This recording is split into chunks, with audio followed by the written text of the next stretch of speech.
Assalamualaikum warahmatullahi wabarakatuh. Perkenalkan, nama saya Ika Trinur Aini dengan NIM 21011100267.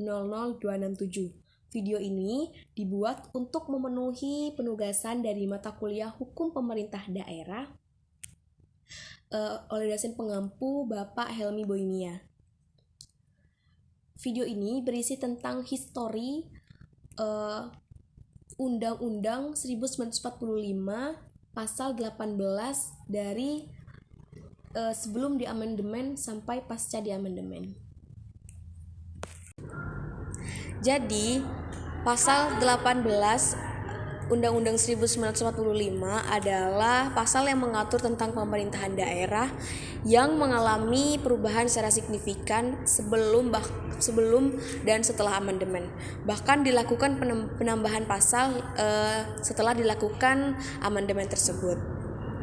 Undang-Undang Pemerintah Daerah adalah salah satu undang-undang yang sering mengalami perubahan. Hal tersebut dikarenakan cakupan materi dalam undang-undang pemerintahan cukup banyak, serta hubungan antara pemerintah dan pusat sering mengalami spanning atau ketegangan.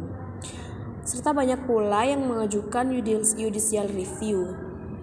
Kemudian, struktur ketatanegaraan yang berubah melalui perubahan Undang-Undang Dasar 1945 dari tahun 1999 sampai tahun 2002.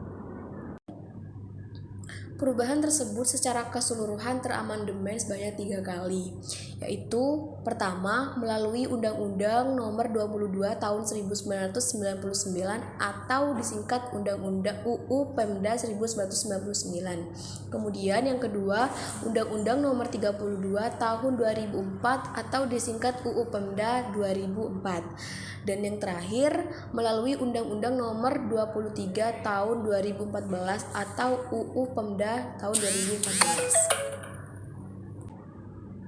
Semula pasal 18 Undang-Undang Dasar 1945 dalam bab 6 hanya terdapat satu pasal dan satu ayat saja. Namun setelah diamandemen ditambahkan lagi menjadi 2 pasal baru dengan masing-masing ayat yang terhimpun di dalamnya, yang kemudian tertuang dalam pasal 18A dengan 2 ayat serta pasal 18B juga terdapat 2 ayat. Paradigma pemerintahan menempatkan organisasi pemerintah sebagai akumulasi dari aktivitas hukum, politik, dan administrasi dalam upaya melaksanakan fungsi pelayanan.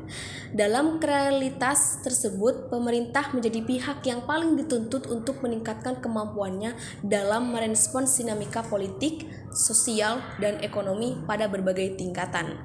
Karena semua itu, governance dipandang sebagai proses yang mengaktualisasikan keseimbangan antar negara baik privat dan sosial.